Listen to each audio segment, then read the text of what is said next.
So today we're going to be looking at how a bicycle wheel works.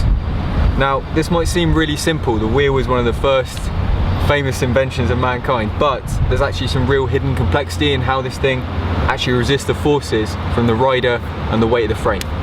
So guys, today we have a bike.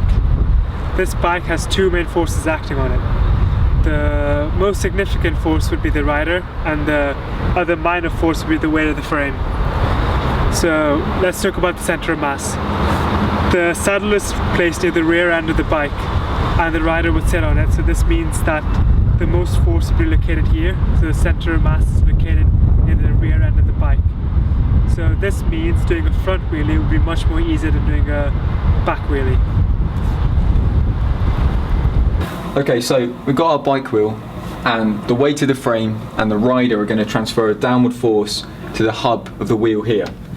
And when it gets there, it's going to have to somehow, using this structure, be transferred all the way to the ground. Now, it's not immediately obvious how this works, but what we can do is have a bit of a brainstorm and try and think about how this structure might actually transfer the loads to the ground. So we've got two diagrams of bike wheels here, and as you can see, the vertical load downwards has been applied. And let's look at a first idea of how the bike wheel might work. And let's kind of use the most direct method we can think of, which would just be straight down to the ground. And we've got these spokes here, and they'd have to go into compression to transfer that load from above. So if we put that on, we've got compression from the spokes, and that would just transfer down to the frame, which will transfer the force to the ground. This is a really nice idea, it's a direct path. But the trouble is, these spokes are really, really slender. They're maybe about 2 millimeters in diameter. So when we put them into compression, they're just going to buckle if they get any significant load, and the bike wheel is going to fail. So that's a nice idea, it's probably not the correct one. So another idea would be to use the material properties of this bike to our advantage. And although the spokes we've got are very slender, they're made of material that's very good in tension.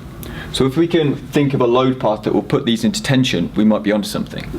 And one way to do that would be to model the structure, the top half of this frame, as a semicircular arch. And then all the spokes above the hub are going to be working in tension to resist the load. And this will go up to the arch structure we've modeled above and come all the way down to the bottom and go into the ground. That seems like a really good idea, but unfortunately there's something wrong with it, and we can understand this by looking at the deflected shape of the bicycle wheel. Now, when something deflects, it strains, and the amount of strain is relative to the stress the material is under. And because at the bottom of the wheel we've got the place where there's most strain, most deflection, we can infer back from that and work out that these spokes at the bottom must be the spokes that are experiencing the most stress, not the tension spokes we posited at the top. So unfortunately, although this is a really elegant solution as well, it's not entirely correct either. Okay, both the ideas we looked at before have elements of them that are correct, but they're both not quite there because they miss something fundamental about the nature of the bicycle wheel. And that's the fact that it's been pre-stressed before any loads applied. All the spokes are actually in tension. So we can look at two different load cases. We can look at the bicycle under no loading, where it's in tension, and we look at the case where you apply a load to the bicycle and it wants to go into compression at the bottom spokes. Now, we discounted this before because it would just cause buckling. But the net result of these two load cases mean that the bottom spokes are still under tension due to the pre-stressing. So there's no buckling, and this load case is valid. Now, it seems a bit counterintuitive to imagine tension spokes supporting a load. But if you think about the analogy of a bowstring, right? That the bow string is under tension to begin with. And now when it's loaded, you'd expect, if it was to behave like a beam, you to have tension on one side and compression on the other side. Because of the pre-stressing, it's already under a state of tension. So the net result is that the whole string still remains entirely in tension. Otherwise, because it's a string and it has no compressive strength, it would just fail. And the bicycle wheel spokes work in the same way. Okay, so when we look closely at a bicycle wheel, we can see the way the spokes are configured is a little bit different to how a kid might draw a bicycle wheel, with all the spokes radiating out from a single center in a symmetrical fashion. Actually, some of the spokes are offset and they come out at different angles from different centers.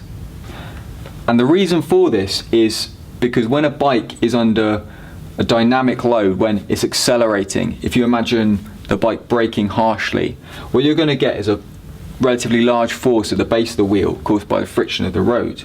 And that's going to create a moment around the center of the wheel.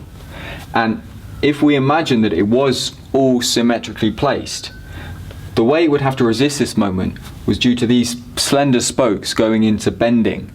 And these slender members are not very good at that. You'd probably get a failure of the wheel. It would twist around as it was under force. But these offset distances can actually help to resist that. If you look at a pair of these two spokes, when the force is applied, one of them can go into compression and the other can go into tension. And the distance here can create a resisting moment. And these two forces are a couple of forces, as they're called, because they're both equal and opposite in direction. And they can actually create a moment which will resist the force applied from the road without having to go into bending.